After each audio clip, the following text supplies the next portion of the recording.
Zvakanaka hama dzangu, tasangana zvakare muchirongwa chenyu, chirongwa chinonzi Church and Society, chirongwa cheReformed Church in Zimbabwe, chichibva kuHighfield Congregation. Zita rangu ndinonzi Ray Mawerera. Mufaro wangu kuva nemi pazuva ranhasi. Tine topic yedu yatiri kudiscussa inoti yo suicide.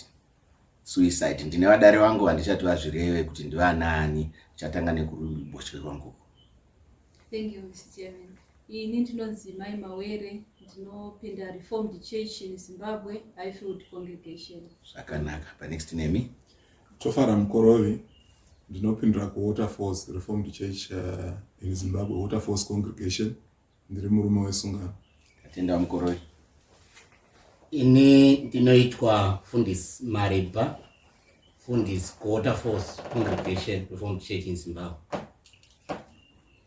Ini ndinoitwa Mai Monde, ndopindira paHighfield Congregation Reformed Church in Zimbabwe. Aiwa, tinotenda. Mai Mawere, tivambirei namunamato. Tinamate baba vedu vakatendeka muzita ramambo Jesu. Tinokutendai nekuti matiwanira mukana uno kuti imi Mwari mutidzidzise pamusoro petopic iyoyi yatinayo yesuicide. Tinokutendai kuti muchatitungamirira kuti zvigobatsira avo vanopindwa nemweya kana ari kudai ari kutofunga kugumisa upenyu hwake. Tinokutendai Mwari mweya mutsvene kuti muchatibatsira pasession ino muzita ramambo Jesu. Amen. Amen.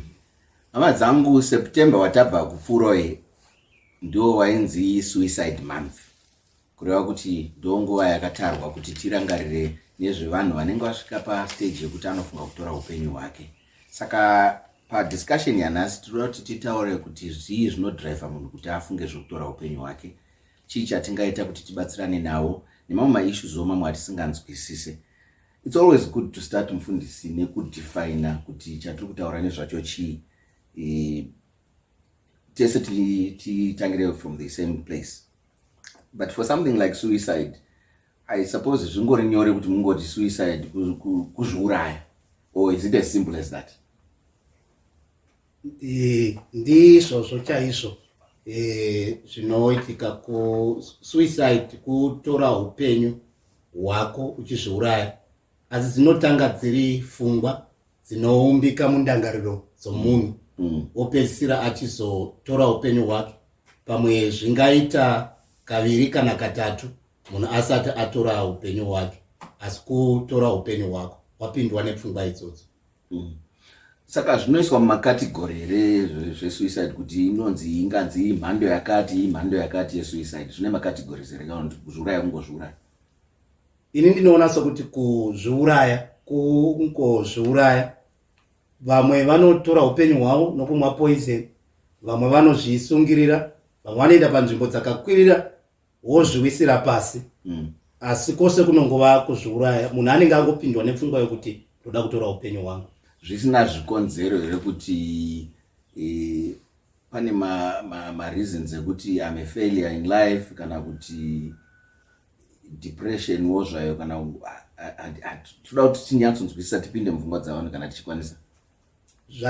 Zvakanaka zvinoitika pamunhu anotora upenyu hwake. Zvikonzero zvakawanda zvinoita kuti munhu adero. Pamwe idepression yamataura iyoyo. Panguva inokuoma kweupenyu kuripo, munhu anonetseka nokushungurudzika mukati memwoyo wake, zvosvika kuti apindwe nepfungwa yokuda kuzviuraya. Vamwe vanotorawo zvinodhaka zvinoita kuti vasvike pakadaro sevechidiki. Pasi rose zvinotaridza kuti pagore panogona kufa vanhu vangasvika 700,000 nokuda kuzviuraya kana kutora upenyu hwavo. Saka chinhu chikuru uye chinhu chiri serious chokuti tinofanira kurukura pamusoro pacho toona kuti chingapera sei. Okay. Vamukorovisa kunzwisisa kwenyu. Suicide month kuti chinhu chizosvika pakutarirwa a whole month kuti chirangarirwe. What do you understand kuti mufundisi ari kuti chinhu chakakosha chatinofanira kunge tichitaura nezvacho? How serious is it? I think from statistics vanga vachitotarisa dzekuti 700,000 pasi rose zvinotoreva kuti vanhu vakawanda chaizvo. 700,000 in which period? mfundisi 700 pagore 700 what are the statistics say? Ndizvo zvochaizvo 700,000 pagore rose. Okay, enderai numeri. Saka tikatarisa dzimwe nyika pane dzine population shoma chose kuda tikatarisa ana Seychelles dane dzimwe inenge itori nyika yose and you can imagine kuti nyika yose namba yekuwanda kwakaita vanhu munyika iyoyo vanhu vavo vonzi vose vaparara nokuda kwesuicide. Saka zvinongotitendekera pakuti tine vanhu vakawanda chose vanotora upenyu hwavo nenzira yekuzvisungirira. Okay, ndoda kuti titaure panyaya yekuti masituations or issues mfundisi wamubata nezvawo situations or issues that drive a person kuti asvike pakufunga zvekuzviuraya, because munhu angoweri kana angoti ndakutora upenyu hwangu maimaweri. Okay, maita basa kazhinji masituations anoita kuti munhu azviuraye. Tikatotarisa suicide yacho pachayo, kuzvitora upenyu, in itself is a cry for help. It's an indication yekuti there's a problem inoda kugadziriswa in itself. Saka tikatarisa munhu anozosvika pakuzviuraya, pamwe inogona kunge yaita situation yekuti aitwa an attack to someone's personal ego, to the extent yekuti munhu becomes so miserable and is dead alive. Zvaya zvandinoti munhu anoti I'm completely finished, achirarama. Saka anosvika pakusaona kuti kune zvimwe zvingagadzirisa. Pane imwewo yekuti munhu sudden changes, upenyu hunogona kuunza imwe a sudden change yekuti coping skills emunhu anosvika paanogona kufeila. Obva coping mechanism yake if it is challenged, like ndingapa muenzaniso yekuti pamwe munhu anga aine high hopes ekuda kuroorwa, all of a sudden mukomana abva angoti handichakuda, handichada kuroora, apa ane nhumbu, apa akaita build mahopes akanyanya. Saka that change in life anotadza kuita cope up with the change, ofunga kuti the quickest solution maybe is to end my own life. Ngatirambe itine point yoyo Maimondi. Sudden changes in your normal way of life. COVID ingapinda ipapo? Ndinotenda kuti COVID inogona kupinda ipapo nenyaya yekuti COVID yakaunza machanges akawanda muupenyu hwavanhu, kunyanya kuti vaenda kumabasa. Vamwe mabasa akapera pakadownsizwa vanhu vanoenda kumabasa. Mamwe macompanies anokwanisa kuramba achishanda nevanhu vakawanda. Saka kana munhu anga ari baba vangu vachiriritira mhuri yavo, vakadzingwa basa, toti havasina basa, havachakwanisi kuriritira mhuri. Vanhu vanoda kuenda kuchikoro, vana vanoda kudya. Pressure iyoyo kuti zvinhu zvawanda zviri kuda maybe mafinances, ivo havasi kukwanisa kusupply for the vakunzwa kuremerwa. Saka munhu akadaro akashaya support anogona kufunga kuti I'm a failure, ndatadza kuriritira mhuri yangu. Yeah, I suppose nyaya dzeCovid mfundisi itori more subject my effects eCovid-19, but ndoda kuti tibate nyaya dzekuti some of the consequences dzeCovid-19 dzekuti ma-incidences domestic violence anonzi akawanda. Pane ma-situations here akabuda mu-COVID-19 amungati pamwe anogona kunge akakonzeresa kuti vamwe vanhu vatange kufunga kuti zvanga zvitaura naMaimonde kuti beta ndife zvangu. Ya, ndizvo chaizvo. Dzimwe dzenguva ndedzekuti baba namai vanga vasingagarisani zvakanaka, pamwe vachirovana, pawedzerwa nguva yekuti vagare vese, vopedzisira vachirovana zvakanyanya zvokuti umwe unofunga kuti zvina nditore upenyu hwangu. Chimwe chaitikawo chaikonzera kunyangwe suicide kuvana ndechekuti vana nevabereki vaiwana nguva yekunetsana yakawanda, zvopedzisira kuti vana vapedzisire vatora upenyu hwavo. Ndo zvimwe zvataisangana nazvo, kana ndo zvimwe zvatinoona zvakakonzerwa neCovid.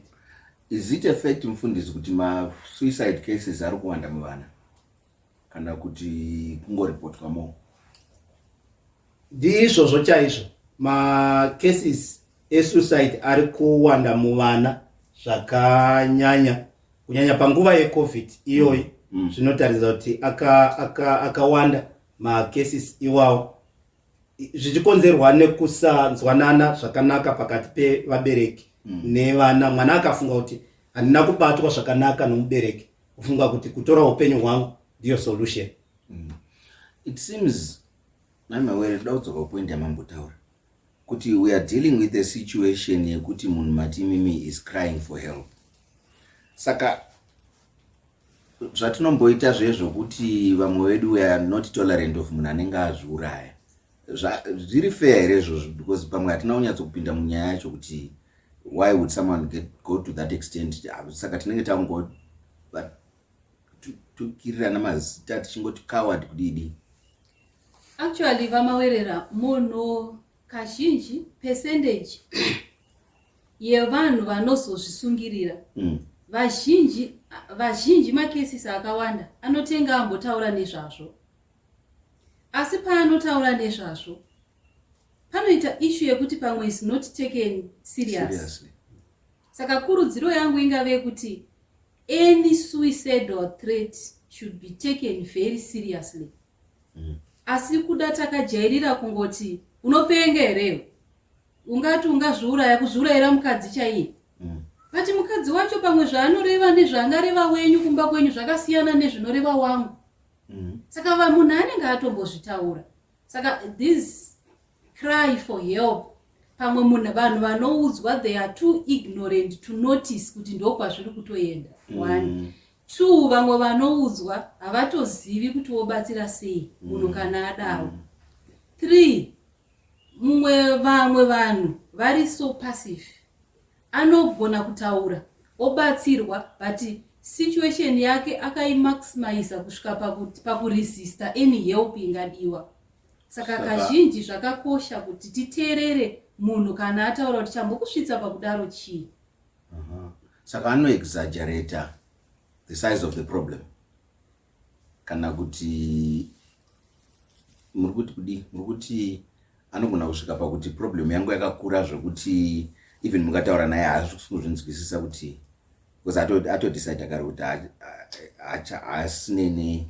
Like I said before, zvinodependa necoping skills dzemunhu.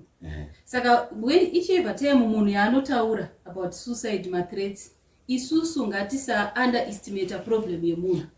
Nekuti zvinobva nepersonality yemunhu. Saka kazhinji chinotarisa kubatsira ndechekuti underestimate problem yake iye ya pasaizi hombe. Saka akudaro tinomita shut away obva ati saka ndikashare nevanhu vanonditi uri mugende yaikawa. Saka anobva anyarara. Mfundisi, you've been jaramandine for some time. You've been running my presentations on this particular subject. Pane telltale signs here atingati zvekutaura namai mawere kuti pane zvimwe zvinhu zvatinoona kunge zvisina nebasa itori message iri kubva kune munhu. Telltale signs ekuti munhu uyu mungwarirei. Zvakanaka zvinoitika pavanhu vakasiyana siyana. Chimwe chinoitika pavanhu ndekuti tinoona kuderera kwavo, depression. Tinoonawo kuti mumwe unotanga kuzvibvisa pakati pevanhu, haachadi kutaura navanhu, moshayiwa kuti anozviisolate, wazvibvisa pakati pevanhu. Mumwe unotaura sezvachitaura mai mawere kuti unotaura kuti zviri nani hangu ndife, zviri nani hangu ndizviuraye. Munhu kana ava kutaura pamusoro peizvozvo nofanira kuzvitora serious sezvavanga vachitaura, nokuti kazhinji munhu unotodutsa. Pamwe pacho tinogona kuona akatobata mushonga kana kuona akabata tambo chaiyo yokuzvisungirira. Isi tongonyarara hedu. Ndoona sokuti tinofanira kutaura nemunhu iye kuti tikomudetsera. Saka masigns akawanda anoitika pavanhu vakasiyana siyana. Amkoroi, in your view, pane kunzwisisa here pakati pedu society kuti tinyatsonzwisisa subject hiyo? Do you think there's enough knowledge and understanding of it?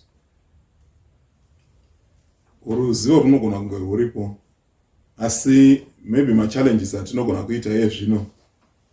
We are living in a modern society yekuti pamwe vana vama muchimbotaura kuti statistics dzinenge dzakarerekera kuti vana vakawanda vamwe varambwa nemukomana kana kuti izvo zvinomirira zvakanaka utora upenyu hwake. Nokuda kwekuti takurarama upenyu hwokuti vanhu vanonyanya kukoshesa pamwe uda mari unanga kana business kana chi kunoshayikwa nguva yekugara zvezvatakaita pano tingokurukura kuti chii chiri kunetsa tingakubatsira sei and hapasina chinyakare chiya chokuti munhu waigona kuendeswa kwavatete kana kwasekuru. Vaberekiwo pamwe vanouya kumba late vana varara saka panenge pane magaps ekuti vana pamwe kuda kana mabarriers mamwe futi ekuti mwana unogona kusava neukama hwakanaka pamwe nomubereki zvokuti kureva nyaya yake kunogona kunetsa. Okay. Tambotaura Maimonde nenyaya yekuti tinoita isusu sevanhu tinomboita condemnation yemunhu anenge aita suicide tichiti coward. And then pozonzi hatizivi kuti mutemo unoti kudii nenyaya dzesuicide. How do we handle my cases esuicide? Tikaona pazvinoripotwa panongonzi akawanikwa akafa and then my investigations are kucontinue. Saka unenge wakutokonkluda wega kuti munhu yanenge akazviuraya. Pane zvinoadreswa here mumutemo nyaya dzesuicide? Ndimi Gweta. Nyaya dzesuicide dzinoadreswa mutemo wedu, but challenge iripo ndeyekuti munhu akomita suicide anenge atofa and usually iye yede kuri kuti asurvive ndiye anokwanisa kupa evidence kuti chii chaitika dei zvaibvira kuti ndiye the only person anenge achizwa kuti chii chaitika kusvika pakuti azofa but anenge afa. Saka mutemo unozosara uchida kuadresa kuti kana pane angabatsiridza kuti munhu akomite suicide, that person ndiye anezenge ane mhosva.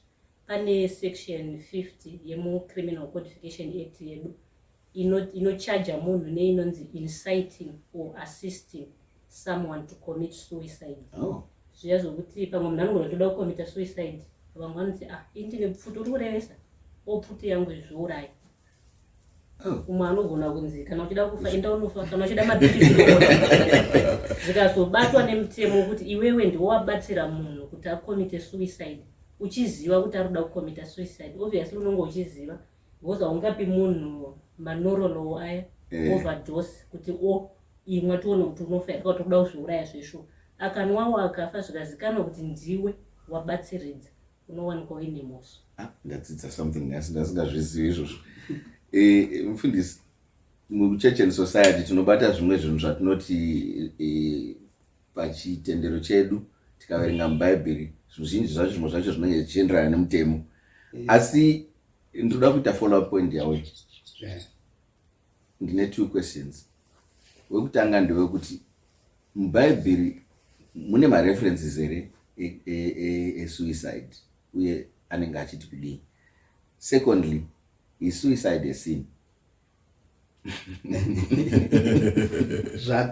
Zvakanaka. Chokutanga tine ndima dzatinadzo mubhaibheri shoko raMwari dzinotaura pamusoro pevanhu vakatora upenyu hwavo. Tina Samson kana tichiverenga shoko raMwari mubhuku yavatongi chapter 16 munotaridza kuti Samson wakatora upenyu hwake kunyangwe akaparara nevaFilistia asi akatora upenyu hwake. Tine murume anonzi Ahitofel wakanga ari advisor waDavid. Nokuda kwokuti David akaramba kugamuchira advice yaAhitofel wakafunga kuti rega nditore upenyu hwangu nobva anozviuraya. Tine muenzaniso urimo watinonyanya kuziva waJudas Iscariot kuti akati atengesa Jesu nokuona kuti zvandaita zvisizvo akapedzisira achinotora upenyu hwake. Tikaongorora nhau dzose idzi tinoona kuti vanhu ava vakasvika pasuicide vanga vabuda muvavariro yaMwari, vanga vabuda muuyo yaMwari. Saka zvinotitendekera kuti waita suicide waita chivi. It is a sin. Nokuti Mwari kana achiuya kuvanhu shoko rake nderekupa upenyu. John 10:10 akauya noupenyu uye upenyu hwakazara kureva Jesu Kristu. Uye shoko raMwari rinoti isu tinogamuchira upenyu husingaperi. Saka vavariro yaMwari ndeyekupa upenyu. Tikaverengawo shoko raMwari Deuteronomy chapter 30 pavhesi ya19 inoti ndaisa pamberi penyu upenyu norufu, asi misarudza upenyu.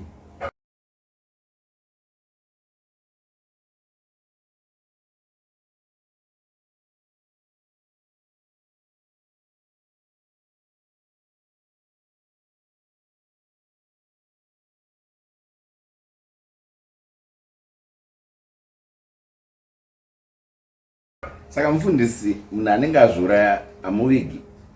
Munhu wazviuraya tinomuviga, anofana kuvigwa. Munhu wese afa anovigwa.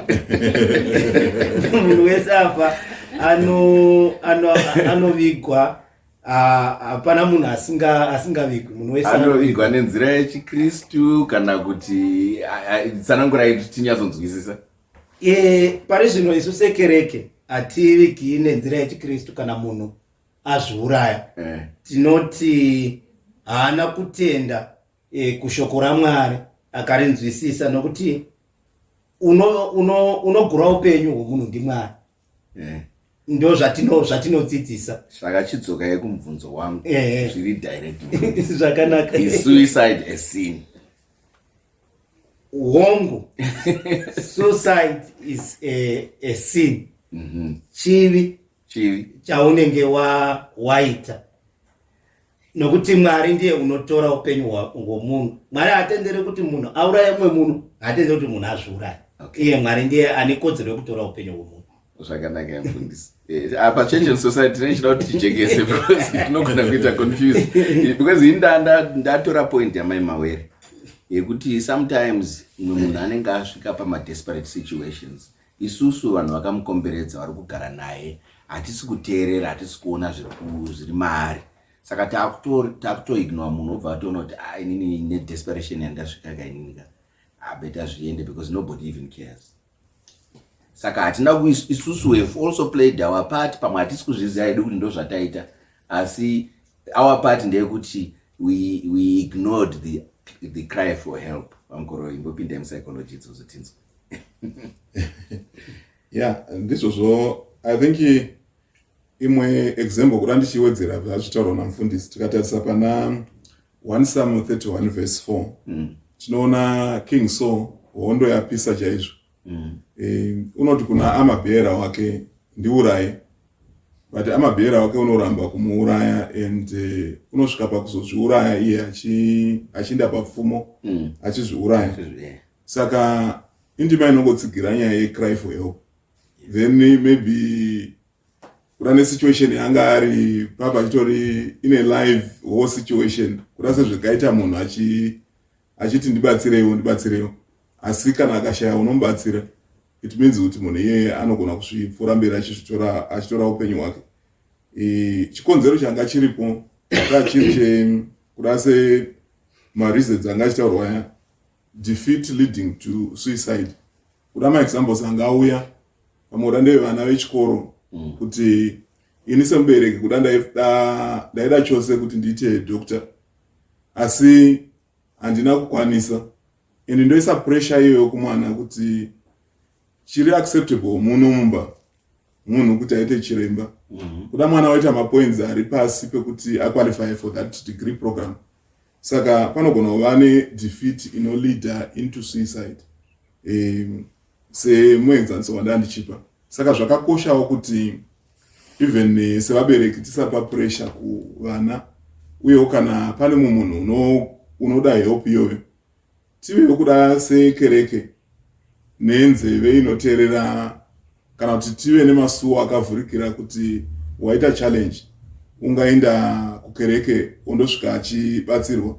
Kuda tikatotarisa mushoko raMwari, tanga tine nzvimbo paipiwa vanhu nzvimbo mubhaibheri, tine nzvimbo dzaitonzi idzi ndedzemunhu watiza kwadambudziko kana kuti waita problem, vachitonzi ndo nzvimbo dzokuvandira. Kana munhu asvika kunzvimbo iyoyo, chiranga nemhosva yakaita sei mamusingagoni kumuuraya. Saka in the same vein ndinofunga kuti kereke ivewo nepfungwa iyoyo kana kuti nemuono iyoyo kuti kune vanhu vakawanda vanoda rubatsiro, kudanga vamacounselors kana kuwanawo munhu anoshare naye zvepairing zviya zvokungoti munhu aita problem wowana kushare naye. Mama wari mamuda kupamidzira pa follow up yandaita ndichinetsa ndamufundisa. Ndanga ndichida kupamidzira kuti in as much as tingati pamwe munhu ada kukomita suicide, ari kuita a cry for help, vanhu vasiri kumunzwa. Kune imwewo mhando atingati ambivalent cry for help, munotraya kumubatsira but iye pachake resist the assistance, anobloka whoever vanhu vanoda kumubatsira. Zvandifungisa kuti zvimwe iyi mhando iyi tingada kuidzorerawo kuna mufundisi, nekuti vapindura kuti kuzviuraya chitema. Ndiri kuda kuidzorera kuna mufundisi kuti vatiudzewo kuti pamhando dzekuti munozama kumubatsira but anoresista, nekuti iye pachake azviudza kuti no matter how hard I try, I'm a failure. Saka zvinotidzosera kuti mweya iwoyo wekuzviuraya sezvavataura uye sezvataurwa naMukoro kuti so akati ndiuraye hako, because in his reality so angaona kuti as a leader I have failed. Mufundisi. Zvakanaka. Chandachida kutaura pamusoro pekuzviuraya ndechekuti ichokwadi kuzviuraya chivi. Hatigoni kujustifya zvakare kuti munhu akaba achida kutoraramisa mhuri yake toti abira zvakanaka. Zvingafanana nokuzviuraya. Kuzviuraya hakuna kunaka. Chivi zvingafanana nokuba munhu achida kuraramisa mhuri yake. Saka chivi chinongova chivi, asi hazvirevi kuti tinofana kukondema munhu wapindwa nepfungwa iyi tinomubatsira. Chinhu chatinogona kuitawo ndechekuti munhu anodzivirira batsiro kuti timubatsire, tinoedza chose nepatinogona napo, asi zvikarambawo hapana zvataita zvatingagona kuita. Asi isu uyai tiedze chose, nzira dzose dzatingava nadzo mundangariro dzedu, dzatingava nadzo kuti tibatsire munhu iye arege kusvika pakuzviuraya. Pane mamwe maprograms atakamboita pano paChurch in Society mufundisi, and all of them dzinongodzoka kunyaya imwe chete yekuti sometimes tiri kuuya kukereke tichiparidza kune vanhu vakaremerwa and havasi kutonzwa zvatiri kutaura.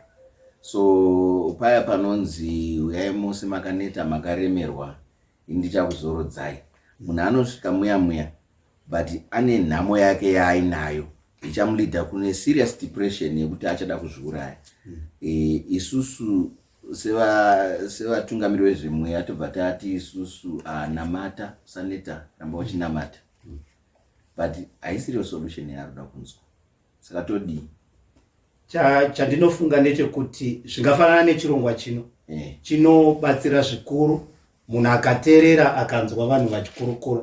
Ndinofunga kuti kumakereke ngatereke kumira pamharidzo, nokuti ingangova se one way communication. Ndiri kungokuudzai munhu agone kupindura kuti mufundisi izvo zvamataura hazviite. Saka ndoona sokuti madiscussions ngave kokukereke pamusoro penhau idzi, vanhu vachipuwa mukana vese vachitaurirana, munhu achitaura pfungwa dzake, munhu obetserwa kana munhu aonekwa kuti pfungwa dzaataura idzi dzingangotendekera kuti munhu akomite suicide kana kuti aite zvisizvo.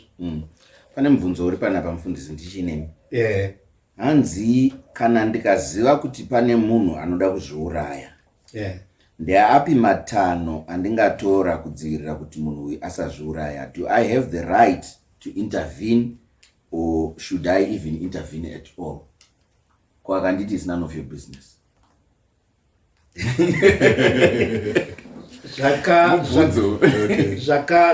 Zvakanaka. Ndofunga kuti kana kuri kukereke, kazhinji ndechekuti kana vanhu vari kukereke vanofunga kuti kukereke ndauya kuzobatsirwa. Saka vanotsvaka betsero kuti vangabatsirika sei. Chatingagona kuita kana munhu apindwa nepfungwa iyoyo, chatinogona kuita kubvunza. Ndochinhu chokutanga, to ask. Tobvunzisisa, toteerera nhau yake tisingamutsoropodzi, tichinyatsa kuteerera kuti ari kuti kudi kuti tikozomubatsira. Saka chokutanga is to ask, chechipiri is to show care, kutaridza kuti you are concerned nezvaari kutaura. Toreka kuti unopenga here iwe sezvazvimbotaura wafunga wapindwa nepfungwa dzekuzviuraya. Chechitatu is to escort munhu iye, kumubvisa papfungwa idzodzo. Tingabvisa mishonga yakaita sana roko, tingabvisa tambo dzaanoda kushandisa, tingabvisawo mapiritsi anoda kushandisa kuzviuraya.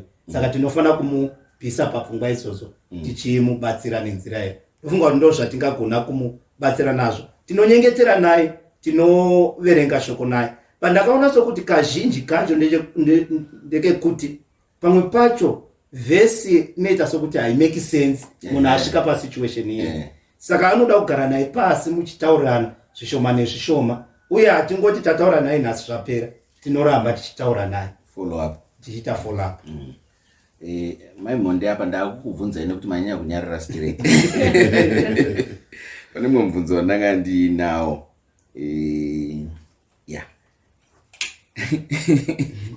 Hanzi ko mamwe maitiro anganzi ari full hard, mamwe magames anotambwa navanhu aya sekuti munhu anoda unojumpa over a very high cliff. Mambonzwa nyaya yekuti hanzi ane death wish, izvozvo driving at high speed zvonzi for the thrill of it. Hanzi maprotests okuzvinyima zvokudya like hunger strike nezvimwe zvakadaro, zvingaiswa musame category nesuicide? Zvinoiswa musame category nesuicide, because true kuti munhu kana akanomira pakakwirira achida kuzviuraya, and vamwe vacho vakatozviuraya nenzira iyoyo. Vamwe vakazviuraya nekuzviwisira mota, anototi iri kubva uko ichimhanya mota iye painenge yakusvika ndo munhu paanomhanya ari kuziva kuti driver haakwanisi kubata mabreki, ndichatongofa chete. Saka imhando dzemamwe makategories ekuti anokonzera kuti suicide, munhu akomiti suicide. But vari kungoita zvokutamba ka, vari kuita adrenaline iri kuda kuti ipambe mufundisi ndimuri kutaura nenyaya idzi. Zvakanaka. Ndinoona sokuti sezvatapotaura pakutanga kuti nhau yesuicide panotanga chinhu chatinoti ideation, idea. Pfungwa yacho inopinda zvishoma. So it's progressive. It's progressive. Inoramba ichibuildika. Mukaona kuti munhu achizosvika pakuti ndoda kudrive nespeed yakawanda, pane pazvatangira zvishoma nezvishoma zvichiumbika. Saka zvinopesera, pakupesera kwazvo munhu anopesera achizosvika pakutora pfungwa yekuti upenyu hwangu hakuna basa, nyangwe ndikanoroverapo hazvina basa, munopesera achizviuraya.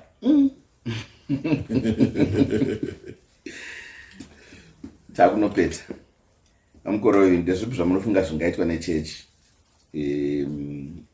even society generally, kurapa vanhu kuti vasapindwe nemweya wekuzviuraya? Chimwe ruzivo kana kuti dzidziso yakaita seino kuti munhu unofungwa idzodzo ungabetserwa sei, ingava kana kereke kana kuti kumhuri. Saka ndinoonawo kuti zvakanaka kuti sekereke pamwe kuda tichitopinda musociety macho tichinzwawo kuti ndeapi madambudziko aripo, kuda kana tichitowana uchapupu husina kumanikidza uya hwokuti munhu anoti indakambofunga kuzviuraya, chikonzero chachi chakati, ndakazobatsirwa nenzira yakati.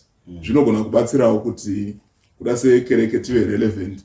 Kuda munhu wakadaro unogonawo kutobatsira une pfungwa idzodzo, kuti zvamunoona zvakadai ndinogona kukunda mweya uyu wesuicide.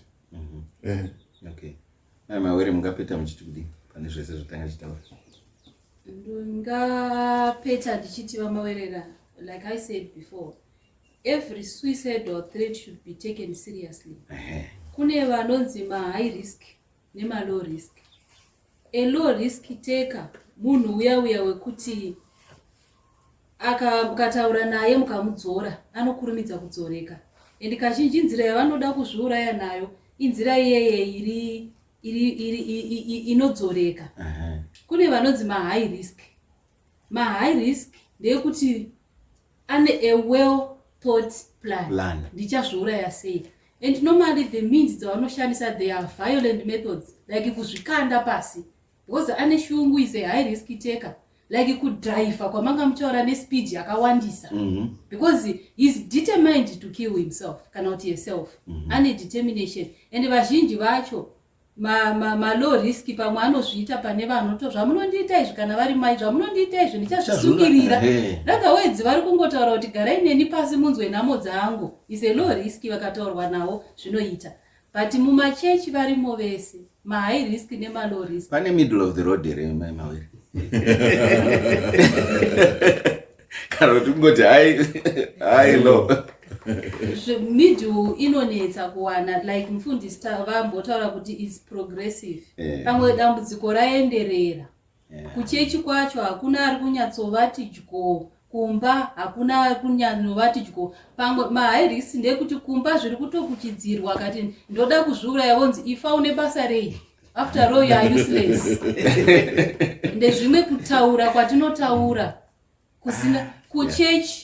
Vouya kuchechi pamwe ndimai vesungano voti ini zvandiomera murume uyo akandiroora asi ari kundidai, obva mungafire murume rasikana, varume vakafanana, but no, ini zviri kundirwadza.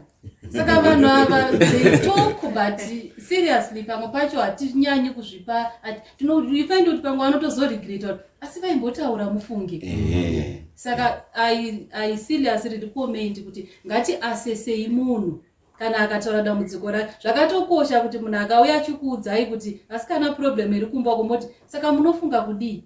Pane pamunombonzwa here kuti ndaneta kana kufa kwangu zviri nani. I recently come up nemunhu akatotaura ashayikirwa nemwana wake. Mukutaura naye akataura kuti zvakandirwadza zvokuti ndakatofunga kuti dai ndirini ndafa. Nazvino ndotombofunga kuti statement iyo munozwa chinogara ichiitika. Yes. Munhu anozviblame for someone else's. Dai ndisina pane inonzi takamboitaura unfinished business. Yekuti manetsana baba naamai. Baba wabuda waenda kubasa. Obva wanoita accident apo, obva wafira on the spot. Saka mai vosara vachiti ndindavashungurudza. Dai ndisina kuvashungurudza the way I did vangadai vasina kufa. Woti dai better nditoendawo zvangu ndinovajoina. Yes. Mana mapedza. Andiri kungokomenda kuti those mukavasagara navo pasi vakasautaurwa navo, eventually zvinoramba zvichivahonda zvokuti vanosvika pakuti muupenyu mune tumacoincidence tunoya kunamirira kuti zvauri kufunga zviite weight. Saka zvakadaro zvikazoya pamunhu asina kunyatsogarwa naye pasi kuti suicide is not the solution. Maimonde. Petaitinzwe. Ndoda kupeta ndichitsigira zvataurwa namai Mawere kuti munhu azosvika pakuti akomita suicide zvinenge anenge aremerwa ende zvinogona zvatora time yakareba achishaya solution kuti ozvibatsirawo sei. Saka sekereke kana kuti semhuri we should take note yekugara vanhu vari alert muchiona munhu kana mukaona munhu pangoitawo machanges ekuti mazuva ano ari kuratidza kuti ane stress, ari depressed. Munhu iye anenge achida munhu anomumotivheta nekumuencourage nekuva open up. Munhu akawana munhu wokutaura naye pamwe zviri kutomudya mwoyo zvacho, you are the solution. Kana kuri kuti muri couple, baba vari kunetseka kuti zvinhu zviri kubalansa, imi samai mogona muri solution yekuti zvinhu zvichaita tinogona kudaiso moita wake up, moita come up together, mobatsirana. Munhu otadza kuzokomita suicide. The same nekuvana, but vanawo futi vanenge vachida counseling. Ende pane mamwe mastages ekuti munhu akanyanya kuva depressed, kana imimi as a church or as a family musingakwanisi kuassista munhu uya, you can refer kuma specialist vanogona kumupa counseling inosvika pakumubvisa pamweya wokuda kuzviuraya, zvokuti isusu sefamily pamwe memazvitadza mega kuti muzviite. Panewo mamwe masituations ekuti mumwe munhu anogona kungokomita suicide, hamuna kuwana mukana kana wekutaura naye kana kuona kuti ari depressed. Pamwe angosvika awana mukadzi ane chikomba kana kuti angobata aziva kuti mukadzi ane boyfriend, ipapo munhu akutozvitora akutozviuraya.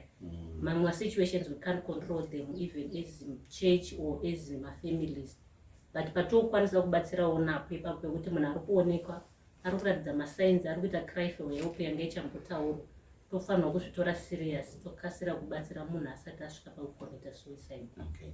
Mufundisi pamuri kupeta mungotipo maybe some key highlights ema-issues amunoadressa pamunenge muchitaura nenyaya dzesuicide. Zvakanaka. Patichitaura nenyaya dzesuicide ndedzekuti vanhu munguva inoi inguva inokosha. Vabereki vanomhanya vachitsvaka zvingabatsira mhuri, asi hazvirambidzi kuti vabereki vaone mukana nevana vavo ndokuti vaone kuti mwana uyu waswera sei, ari depressed here. Pamwe pacho ndepekuti baba vanobata newspaper kana kuti vanobata phone zvakanyanya zvokuti mwana ari kuda kutaura nawo but unorasigwa kure, unonzi bva pano uri ndistepa. Saka zvinomubata iyewa tinoda kuinda kuna baba vangu. Saka woti baba vangu havana hanya neni. Saka ndinofunga kuti vabereki ngavave nenguva nevana vavo. Chimwe chinhu chandoda kukurudzira kereke ndechekuti kereke ngaive necounseling desk riri defined, riri clear. Vanhu voziva kuti haisi nhau yongozonamatirwa chete, asi nhau yokudetserwa necounseling. Zvinobatsira izvozvo. Nokuti sezvanambotaura, kana munhu aita dambudziko kazhinji kurudzi rwedu, munhu anoti ndinobatsirika kukereke. Saka isi tofanira kutora mukana uyoyo toisa counseling desk, zvinobatsira. Fundisi vari kuti let's go beyond the pulpit. Yes. Toita follow up, hatingogumiri mumharidzo chete, toita follow up vanhu vedu, tonyatsoona kuti mutendi ari kunzwisisa here, ane zviri kumuremera here zvisina kubuda mumharidzo. Ndizvo zvinaifundisi. Ndizvozvo chaizvo. Ndizvozvo chaizvo. Chimwe chinhu chatingaita chandachifunga ndechekuti tingabatsira zvambotaurwa navamukuru ndechekuti tapedza program iyoyo tinogona kupinda in the society tichinzwa vanhu. Zvinotibatsirawo kuti tigone kubatsira kunyangwe musociety nekuti program yedu isi church and society. Yes. Saka tinofanira kubatsirawo vanhu vari musociety. Ndokurudzirawo kuti kunyangwe vafundisi kana vasingagoni kudzidzisa pamusoro pechinhu vangakokawo vana mazvikokota vanogona kudzidzisa pamusoro pezvinhu zvakadai. Vatendi vobenefita, zvinovabatsirawo nokuti pamwe pacho ndepekuti ndikasvikirwa nomunhu atindoda kuzviuraya, pamwe handitozivi kuti ndoita sei. Nongoti uyai tinamate shamwari. Tonamata but ndamubetsera here zvandandifanira mubatsira. Saka zvakanakawo kuti vafundisi vakoke vana mazvikokota vanhu vagobatsirika. Toda kungopetawo ndichiti uyai titaure kana tiri pakereke paya ngatiite fellowship navanhu. Toita fellowship tinogona kuona kuti wakasowa chiso chake kana kuti hana kusowa. Kwete tangobuda chechi umwe neumwe kumba kwake. Pamwe kumba kwangu hakuna kumirawo zvakanaka. Saka kusina kumira zvakanaka ndafunga kuti kukerekewo ndichaona vanondibatsira. Asi mati pamauya kuchechi mose mamhanya kuti mbadzei. Saka ndinobatsirwa nani. Saka fellowship iyo yakanaka, tinogona kuidentifyawo maproblems ari kusangana nevanhu akafanana nesuicide. Kana pane munhu ataura kuti ndoda kuzviuraya, uyai tigare naye, titaurirane naye, tirege kumupa tambo kuti unoda kuzviuraya otambo inoda kuzvingirira. Saka zvakanaka kuti tibatsirane nevanhu, tirege kukurudzira vanhu kuzviuraya. Aiwa, maita basa mufundisi. 0772469972 ndo namba dzedu dzefeedback, ndo pamunokwanisa kutibata muchitipa feedback yenyu. Vari kunyora matsamba nemasuggestions, mamwe acho muri kutoona tiri kutoaverenga pano. Munogona kutibata zvakare pafacebook page yedu RCZ Highfield kana paYouTube Reformed Church in Zimbabwe Highfield. Ndinonzi Rei Mawerera. Ndoda kutenda vadare vangu nenguva yavatipa nekuzvipira kwavo. Mufundisi tipedzisirewo nemunamato. Regai tinamate. Baba, tinokutendai imi makatipa upenyu, munoda kuti tive neupenyu. Chitibatsirai Mwari wamasimba ose kuti tikoshese upenyu. Tibatsireiwo kuti tigone kubatsirana nevavo vangada kutora upenyu hwavo. Tinonamata kuti mutirangarire isu tose nemhuri dzedu muzita raJesu. Amen. Kuna vanhu vanodaidza